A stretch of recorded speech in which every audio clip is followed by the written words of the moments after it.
If you were to take all of the students that I've had for my intuitive development course and ask them what is the number one reason why you're honing your intuition, the majority of them would say, so I can tap into my own personal guidance and get direction on my future and where I'm going and help me to make decisions.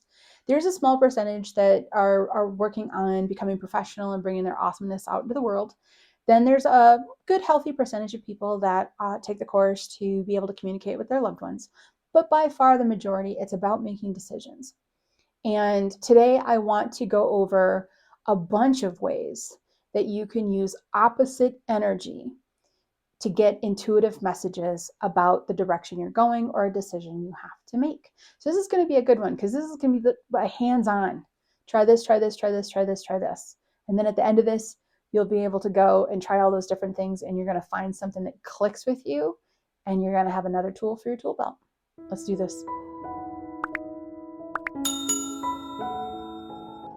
What can I say? I'm in the mood to teach today. So by the end of this, I'm going to leave you with a whole bunch of things to try with your intuition. And one or two of those things are really going to connect with you. So this is going to be one of those fun ones. Little experiments. We're going to explore a little bit. Try this, try that, try this, see what works best. Here's the deal. One of the things that I find that's very common for a block is people are presented with the idea that there's only one way to tap in to their intuition. Or if you're going to get an answer, you have to do it this way. And then they go try it that way and it doesn't work for them. So then they think they're not intuitive. That's so far from the case.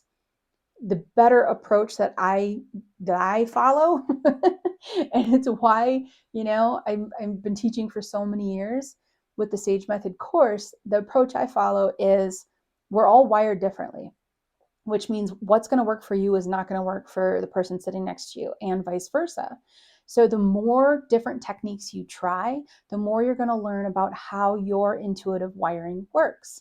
It's not about trying to replicate what somebody else is doing. It's more of a smorgasbord or a giant buffet of tools and figuring out which tools you like the best, which ones sync with you. Because I guarantee there's never been a buffet you've gone to that there's been an object there that you went, nope, that's not for me. But the person next to you is devouring it, When we realize how unique we are intuitively, that empowers us because that makes us unlimited when it comes to our intuitive growth. And today, I'm going to throw a bunch of tools at you. They're all going to be on one theme. The theme is going to be opposites. And I want you to play around with them, have fun with them, see what happens. And that's going to tell you a little bit more about how you're wired. And that is where the magic lies with intuition. That is what you see in somebody that has honed their intuition very well. They know what works, and you know what else? They know what doesn't work. So I'm excited for this episode. I want to welcome those that are new to the podcast and say thank you for showing up. This is a fun one. This is a tool-based episode. We talk about a lot of things. This channel is all about helping people raise their vibration and increase their intuition, because when you increase your intuition, the highs are a little higher and the lows are a little lower. So if you're honing your intuition, you have so landed in the right place. Do me a favor. Do the clickety click wherever you hit the subscribe and the share. It's going to help me to be able to reach more people to help them hone their intuition. And that's what my heart is all about. And for those that have been here with me for a while, welcome back, my friend. You ready? Let's do this. Today, we're going to focus on the energy of opposites. Opposites are very powerful. I've done episodes on yes and no intuition. And I find that to be remarkable for people, because once you can get into the groove of opposites and start using opposites as tools, you can navigate your way faster down an intuitive message. When it comes to yes and no, let's start there. And then we're going to branch off to a bunch of different ways to do this. Yes and no is the baseline of opposites. Yes is so on the other end of no that you're not looking for the gray in between. When we use yes and no intuition, we're putting it out there and we're waiting for one or the other, but not to land in the middle. So this is either option A or option B and nothing in between. There's power to that, because if you can land on just a yes or you can land on just a no, that's going to get you one step further into understanding. versus sitting with your intuition and just saying, can you explain it all to me? If it's not moving forward, if you want to know something about a situation, but it's not moving forward and you're not getting intuitive information, starting with yes and no can kind of crack that egg open. You know what I mean? It can like open that door just a little bit, and then more and more and more will come in. I still use yes and no intuition. I would say I probably use it like 3-4 times a week in some sort of a situation. I'll say, oh, should I do this today? Answer's no. And then I listen to it now. Okay. That's another thing. Took me a long time to be like, you said no, but I think I should. I think I should do this. This just happened. I have to replace my computer, and I was looking at computers and I was like, well, they're expensive. Okay. And what I was trying to do was I was upgrade the exact same kind of computer that I had. And I said to my guides, should I buy the computer today? They said no. I said, all right, I'll wait for a couple days. Well, I waited for a couple days, and then 2 days later, it hits me. I don't need this kind of a computer anymore. So why am I trying to just get an upgraded version of that? I can get something different. And I jumped online, looked for something different, and an even more powerful computer showed up in a different format that was half the price. I was like, thank you for telling me no. Thank you, because you knew, my guides knew I needed a couple days for that idea to kind of settle in on me. So it's little things like that we can use from day to day. I just saved half the price of that computer. So yes and no is a very powerful intuitive tool. I continue to use it to this day, and I do rely on it. It's going to be different for everybody. This is the power of the opposites. This is all I need to know in this moment. So another example of this would be, let's say you want to move to a different location. Yes and no is very powerful. Let's say though, and this is where I want to get into different types of opposites. Let's say that you want to move to a different location, but there's 2 locations that you might move to and you don't know which one. So let's say you're already made the decision that you're moving to a new location. Heck, let's say you even said to your guide, should I move? And they said yes. Boom, decision. Okay, now let's get to the next step. There's 2 different places you want to go to.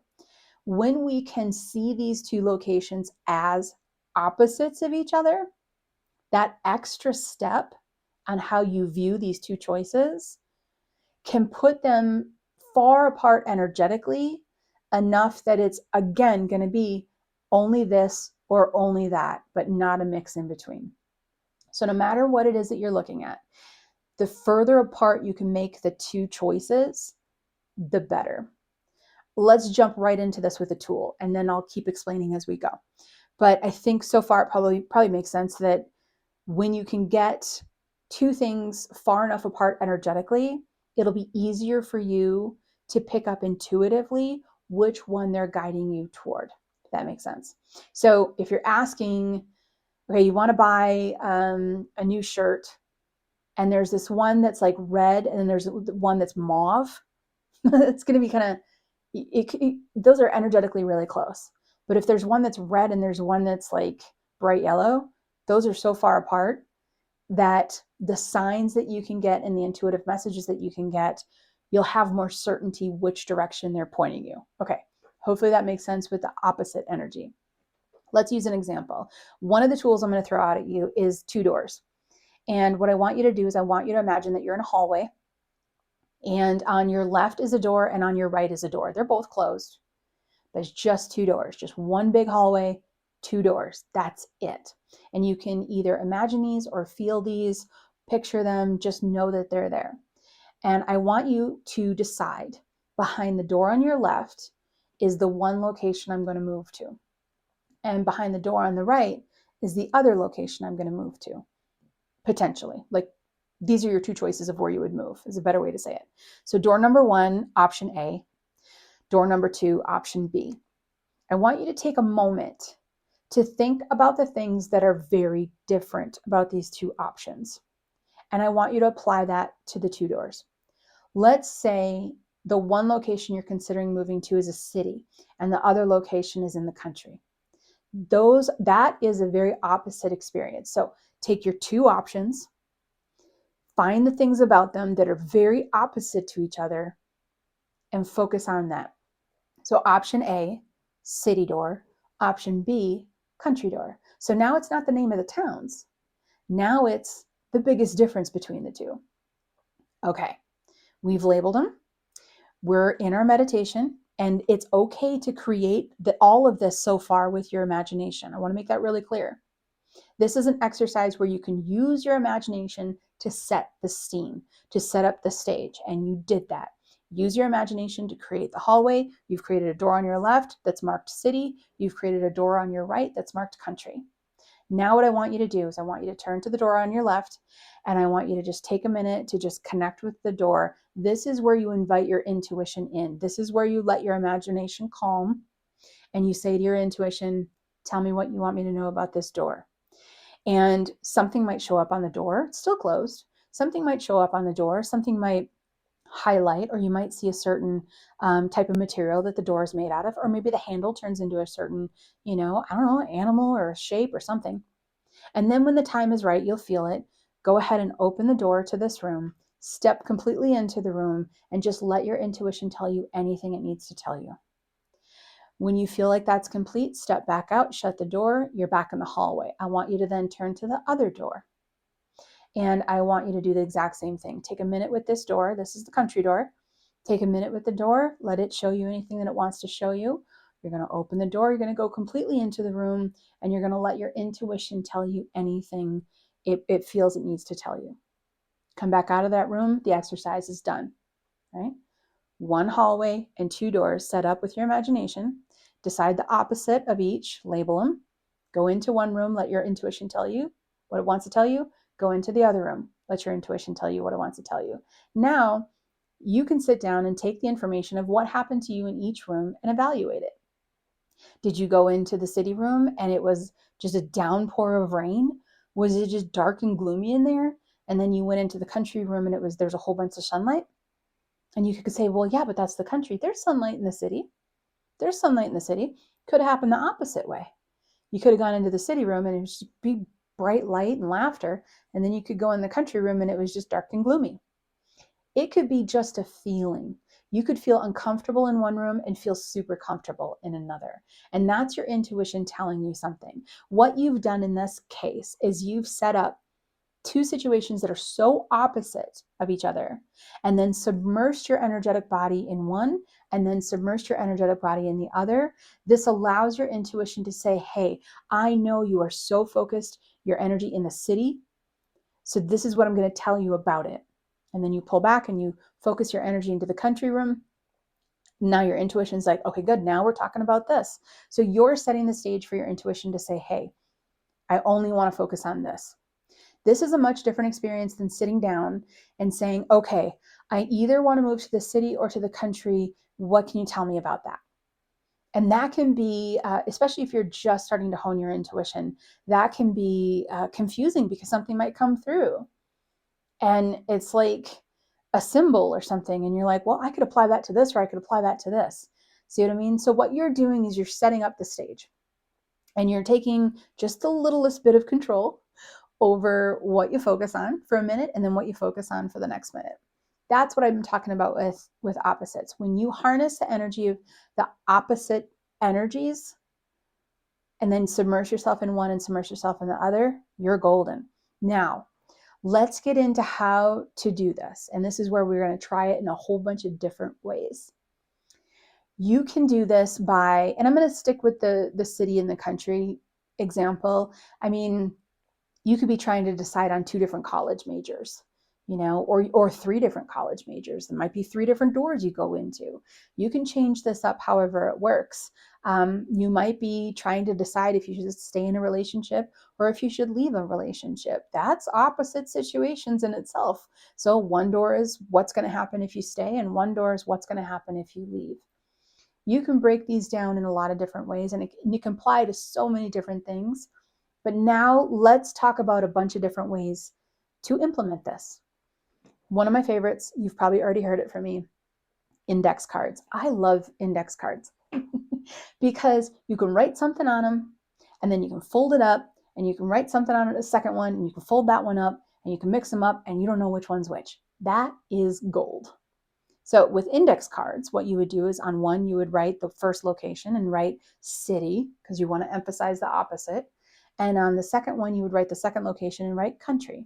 You're going to fold them up to match so you don't know which one is which. Throw them in a bowl, mix them around, and take your time, pick one and hold it and see what you get. And set that down. Don't look at it. Pick out the other one, hold it, see what you get, and then set that down. When you know how you felt with the one and you know how you felt with the other one, you can now open them to reveal which one felt that way and which one felt the opposite way. So index cards are one of my favorites. I love those so much. I think I love index cards because it gets me out of my own way. The first example I gave you was 2 doors, and you knew what was behind each door. And that might work for you. This is the thing, that might work for you. You might not have that same block that I have. My block is if I know too much, I get in my own way. So for me, that's why I love the index cards, because now I'm kind of going into it blind. Like I can't tell which one's which. Okay. When it comes to other ones, you can, I love writing on paper because you're bringing it energetically into this 3-dimensional world. So you can write on a piece of paper the one location you're going to move to, and then write on another piece of paper the other location.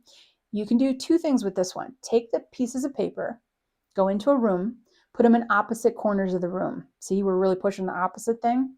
You can do 2 different things. The first thing you can do with this, you're now standing in a room, you're in the middle of the room. In one corner is one piece of paper and the other corner is the other. They can be on a floor, they can be on a table, they can be taped to a wall, doesn't matter.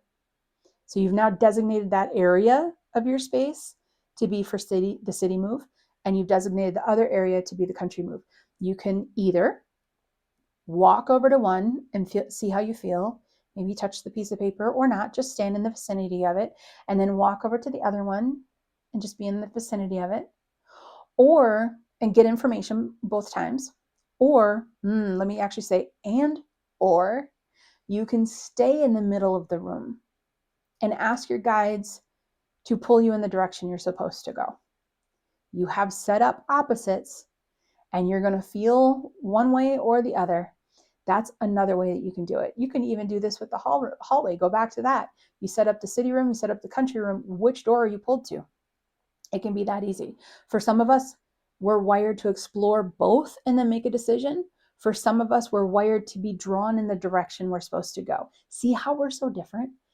And it's just cool. It's like we're all so intricate. I love it. Okay, so we've got hallway, 2 doors.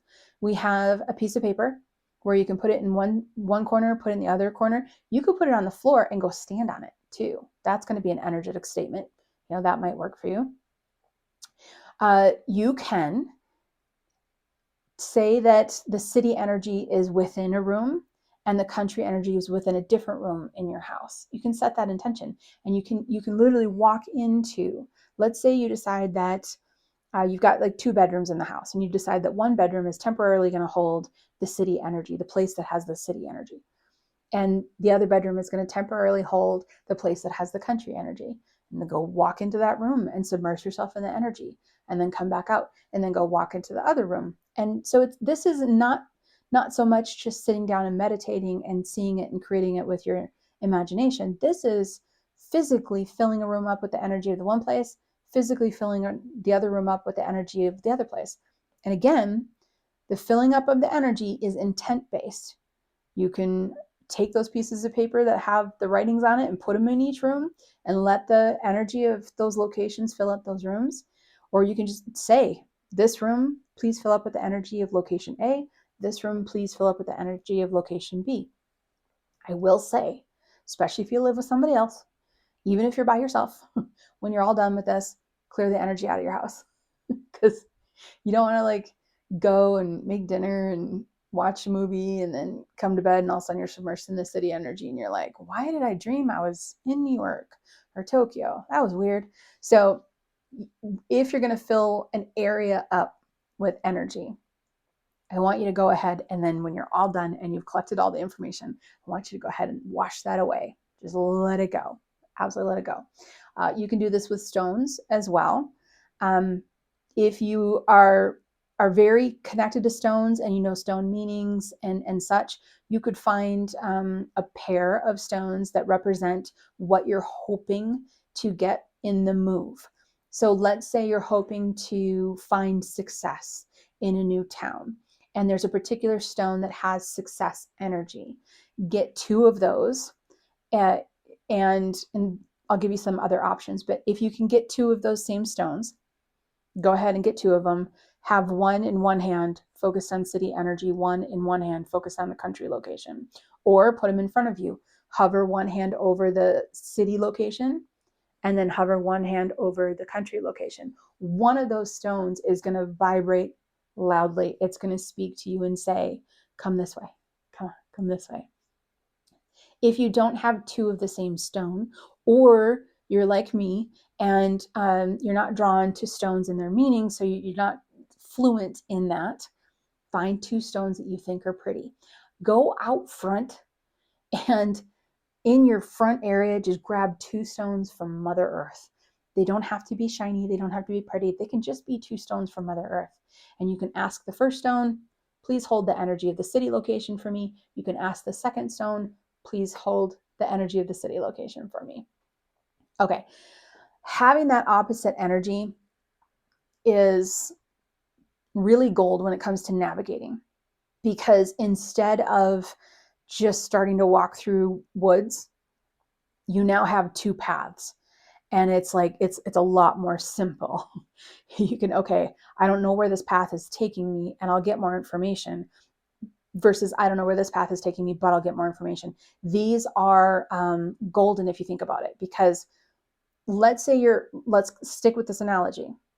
Let's say you're in the middle of the woods, and 50 feet up, you can see the clearing that you're trying to get to. If you just close your eyes and start walking through these woods, you're probably going to bounce off trees. You're going to probably run into different things. But if you're standing there and 50 feet ahead of you, there's an open clearing that you're trying to get to, and there's a path to the left and a path to the right, your decision process became a whole lot easier. You're not navigating through trees. You're just following a path, and that path is going to take you somewhere. So when you use opposite energy, you're saying to your guides, to loved ones, to source, to your higher self, show me the direction. Instead of tell me what I need to know, you're saying, show me the direction. And in the end, that's what you're looking for, right? Now, some intuitive situations, we're looking for understanding behind something. That's completely different. These types of tools are really well applied when you're trying to make decisions, when you're trying to figure out if something's good for you or not good for you, if you should move forward, if you shouldn't move forward. The opposite energies work really well in decision-making situations. So I don't use them for everything. I just use them for decisions. Let me see if I can think of a couple more. You can please be creative about this. After listening to the hallway and the stones and the index cards and the pieces of paper and the rooms, if this has sparked you to come up with one on your own, then you are rocking with this. That is gold. When you get to a point, I know I've said this before, but it's important to say, when you get to a point where you're starting to creatively come up with your own tools, that's when you're really linking into your intuition, because you know what works for you. It's not that you're figuring it out, you're remembering it. So when you start remembering it on automatic, your whole system will say, you know, I have 2 cats. And when I sit on the couch and I pat the cushions next to me, both of them come running. So I'm going to say, hey, let's name the cats, right? We got Fred and Ernie. So your cat named Fred, say, hey, Fred, I want you to represent the city location. And Ernie, I want you to represent the country location. Got it? All right, go team. And then you pat the couch, and only one cat comes to the couch. It's things like that. When you set up such opposite energies to allow your guides, your pets even, your higher self to give you signs on, they become way more clear. And then you say, well, Bo, what if both cats came up? Then you say to yourself, this might not be my intuitive tool. But if one cat comes up each time you do this, and then when you don't do it, both cats come up, that might be your tool. Here's the beauty of this. Try all of these. One of them is going to work better than the other one. And that's going to tell you 2 very powerful things. It's going to tell you what tool you should have in your toolbox. And it's more importantly going to tell you what tool not to waste your time on. But have fun. Take these run with them, create more, find something that really resonates with you. Pendulum work, going outside versus being inside. When you're moving and when you're not moving, maybe you ask a question when you're holding still and you say, okay, well, tell me if I'm holding still, this is the city energy, or if I'm moving forward, that's the country energy. Find a way to be in two different states, two different places, two different energies for these two opposite things, and explore. I think you're going to be really stunned. Ooh, and come back and tell me. Just like come back and tell me like the good stuff that happened as a result of it. Just try this for a couple different things and then let me know what the results were. I'm excited, especially if you come up with another tool, because the more tools we come up with, the more that we share with each other, the better it gets. Okay, have fun with it, and I will see you next week. This podcast is brought to you by The Sage Method, the most comprehensive and down-to-earth intuitive development training available. Is this your year? Is it finally your time to increase your intuition, bring in more abundance, and experience the bliss you deserve? If yes, then join thousands of students across the world for a 7-week journey to uncover your natural, beautiful, and strong intuition.